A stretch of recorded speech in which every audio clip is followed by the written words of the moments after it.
Techwar, OpenAI to block Chinese users, a devastating blow for Chinese startups.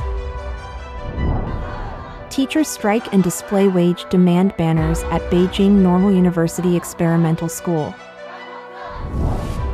Severe rainfall in China. Changsha parking flooded, forcing car owners to abandon vehicles. Hangzhou opens 9 spillways, 60 dead as rains persist. CCP criticized for allowing anti-foreigner sentiment following 2 attacks on foreigners in China. U.S.-China relations worsen. U.S. ambassador criticizes Beijing for undermining diplomacy. It's all covered in today's China Truths. Techwar, OpenAI to block Chinese users, a devastating blow for Chinese startups.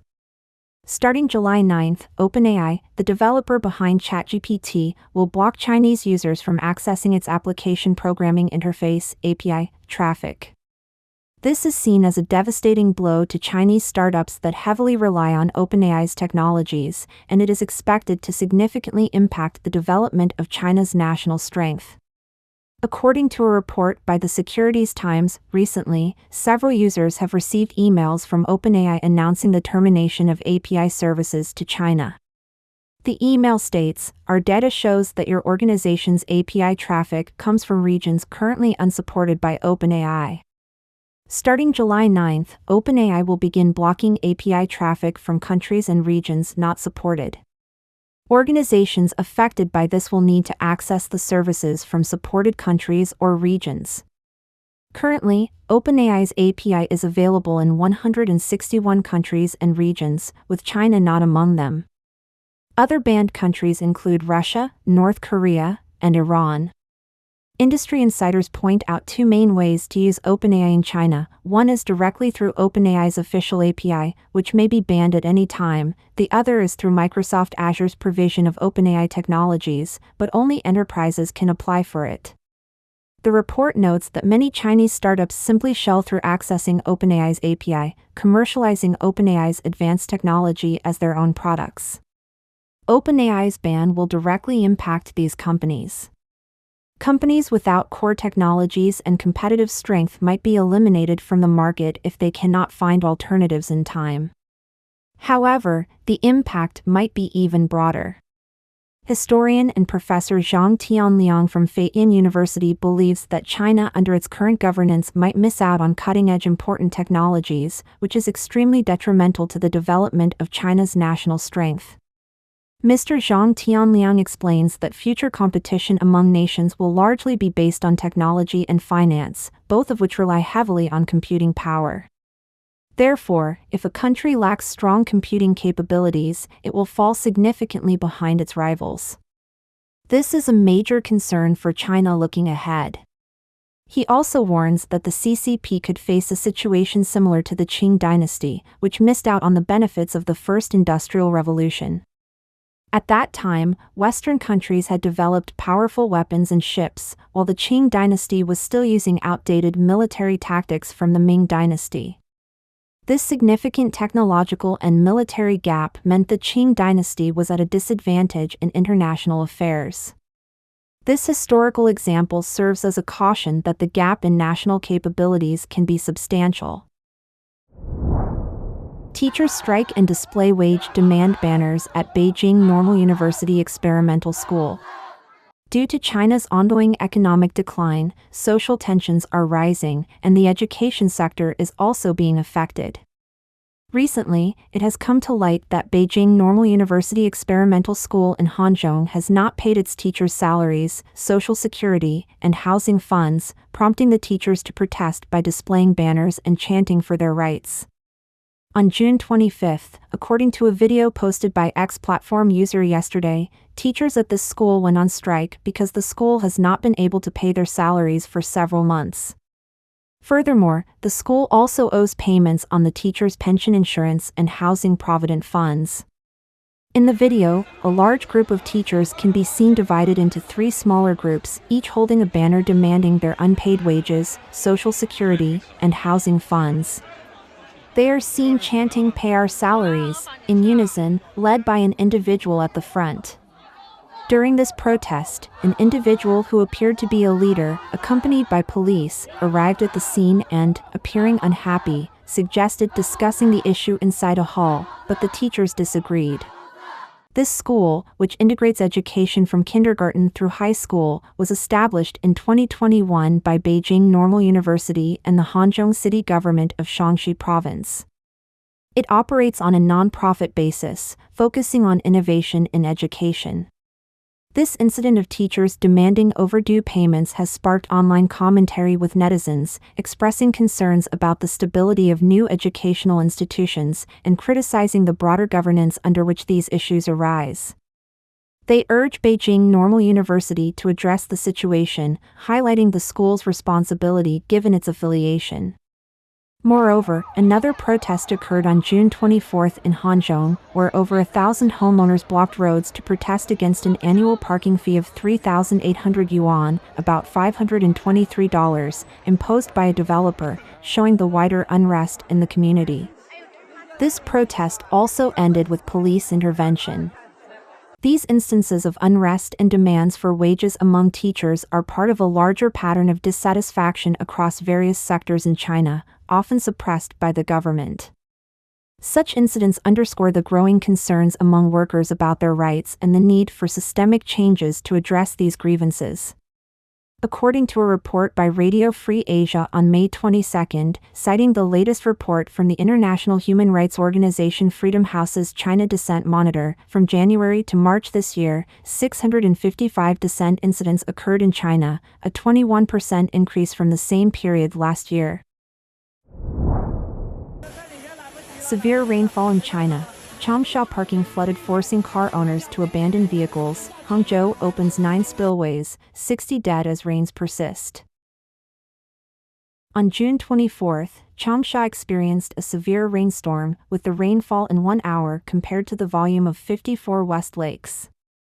Many areas in Changsha's urban district were flooded, including subway stations, underground malls, and underground parking garages. A video shows an underground parking garage in Changsha inundated with floodwaters rushing in like a torrent. More than a dozen cars were trapped on the entrance ramp of the garage, with continuous floodwaters pouring in, making it impossible for the vehicles to move forward.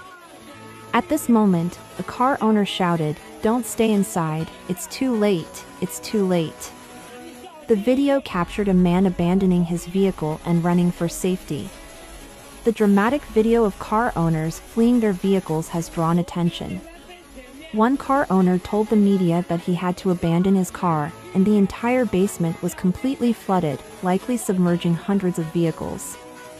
He lost a car worth 400,000 yuan, about $55,000. Reports state that the underground parking garage, which consists of 3 levels, was completely submerged, resulting in severe losses. Severe rainfall in Hangzhou, 9 spillways opened for flood discharge.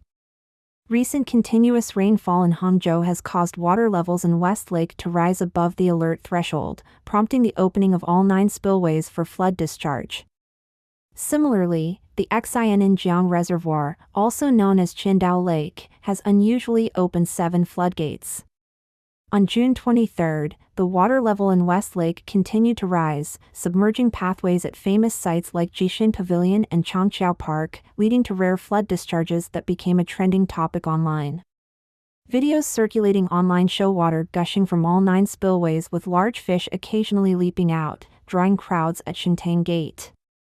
The discharge from the reservoir increased disaster risks downstream in Jianda, Tonglu, and Fuyang, intensifying the flood prevention situation in Hangzhou. By 4 p.m. on June 24, 6,245 people had been evacuated. Currently, train services at Hangzhou's Qingdao Lake, Jianda, Tonglu, Tonglu East, and Fuyang stations have been suspended. The Zhejiang Provincial Meteorological Bureau issued a red alert for geological disaster meteorological risks at 8:33 a.m. on June 26, indicating very high risks in parts of Hangzhou, Suzhou, and other areas. At least 60 dead in China, floods as heavy rains expected to continue. Floods and landslides due to heavy rains have caused at least 60 deaths and damage to 35,452 acres of farmland in China from June 17 to June 24, with downpours expected to continue until at least the end of June. On June 24, the Chinese Central Meteorological Observatory extended its forecast for heavy rainfall in the middle and lower reaches of the Yangtze River over the next 10 days. The severe rains may result in landslides and flooding, the authorities warned, posing a significant threat to 6 provinces, notably Jiangxi and Hunan, which are pivotal regions for early rice cultivation in China. As of June 24, floods in southern China have affected millions of local residents. CCP criticized for allowing anti-foreigner sentiment following 2 attacks on foreigners in China. This month, there have been 2 stabbing incidents involving foreigners in mainland China, raising concerns about rising anti-foreigner sentiments. The most recent case involved a Japanese mother and son who were assaulted at a station in Jiangsu. The Chinese authorities have dismissed both incidents as isolated events, but some analysts suggest that these incidents are fueled by the CCP's tolerance of anti-foreign sentiments. On June 24, in Suzhou, Jiangsu, a Japanese woman and her son were waiting at a school bus station when a 52-year-old unemployed man from another region, identified only as Zhou, attacked them. Fortunately, their injuries were not life-threatening, though the boy suffered deep wounds. The attacker has been detained by the police. Despite the severity of the attack, Chinese media was slow to report the incident, and the Suzhou Public Security Bureau only released a statement after the CCP Foreign Ministry had spoken on the matter. The Japanese government, represented by Chief Cabinet Secretary Yoshimasa Hayashi, has expressed concern and sought further information from the Chinese authorities, highlighting the international sensitivity of the incident. On the 26th, Voice of America reported insights from Yi Jinlong, an East Asian politics researcher at the University of Tokyo. He believes that the suspect is an unemployed person who had recently arrived in Suzhou, indicating that China's weak economy has led to a sharp increase in the number of unemployed people. Public unrest or accumulated grievances may be the cause behind this accident, leading to xenophobic violence. He criticizes the CCP for not adequately controlling anti-foreigner or anti-Japanese sentiments, which align with the aggressive tone of the CCP's recent wolf warrior diplomatic strategies. Earlier in the month, on June 10, a similar attack occurred in northeastern China, where 4 American teachers from Cornell College, Iowa, were stabbed by a local man in Jilin Province. They have since returned to the USA, and the incident was strongly condemned by U.S. officials, emphasizing the gravity of the situation. Such attacks have caused considerable anxiety among the international community in China, with many attributing these acts of violence to the CCP's propaganda against foreigners. Some extremists on Chinese social networks even praise the attackers as heroes, a narrative that may encourage further violence. Yaida Akio, a veteran Japanese media personality, has expressed concerns that in recent years, the CCP propaganda machine has been actively denigrating and attacking what it calls Taiwanese independence forces. Hence, Taiwanese residents and tourists in mainland China could also become targets of radical attacks. He advised Taiwanese friends planning to travel to mainland China to be cautious. U.S.-China relations worsen, U.S. ambassador criticizes Beijing for undermining diplomacy. The U.S. ambassador to China Nicholas Burns, who is known for his typically mild demeanor, has sharply criticized the CCP for harming U.S.-China diplomatic relations. According to Mr. Burns, there is a comprehensive deterioration in the relationship between the two nations, affecting both official and public interactions. In an interview published by The Wall Street Journal on June 25, U.S. Ambassador Burns voiced his concerns. The article, titled "In Rare Rebuke, U.S. Ambassador Accuses China of Undermining Diplomacy," highlighted his detailed accounts of various obstacles the U.S. Embassy in China has faced from the CCP in recent years. He used strong language to condemn Beijing's actions. During the interview, the ambassador explained how the CCP has actively prevented Chinese citizens from participating in 61 public events organized by the U.S. Embassy since last November. These events included discussions on mental health, women entrepreneurs meetings, documentary screenings, and arts performances. According to Burns, Chinese security departments and other agencies not only banned people from attending these events but also intimidated attendees and even interrogated some participants afterward. Ambassador Burns provided an example of the CCP's interference where a concert at the embassy was abruptly stopped due to an unexplained power outage, despite no issues with electricity during other events held the night before and after. In November of the previous year, Chinese leader Xi Jinping announced plans to invite 50,000 American youths to China for exchanges and studies over the next 5 years, a move seen as an attempt to mitigate the deteriorating formal relations through cultural and people-to-people exchanges. However, Mr. Burns expressed concern about the sincerity of the CCP's efforts to improve relations, highlighting ongoing challenges, such as the CCP's refusal over the past 3 years to approve the U.S. Embassy's requests to hire Chinese staff. This has significantly hindered the embassy's ability to process the hundreds of thousands of visa applications it receives annually. He also pointed out the increasing difficulties for Chinese students wanting to study in the U.S. He noted that many university fairs across China have stopped inviting U.S. diplomats to speak to potential students and their parents, citing ideological or national security concerns.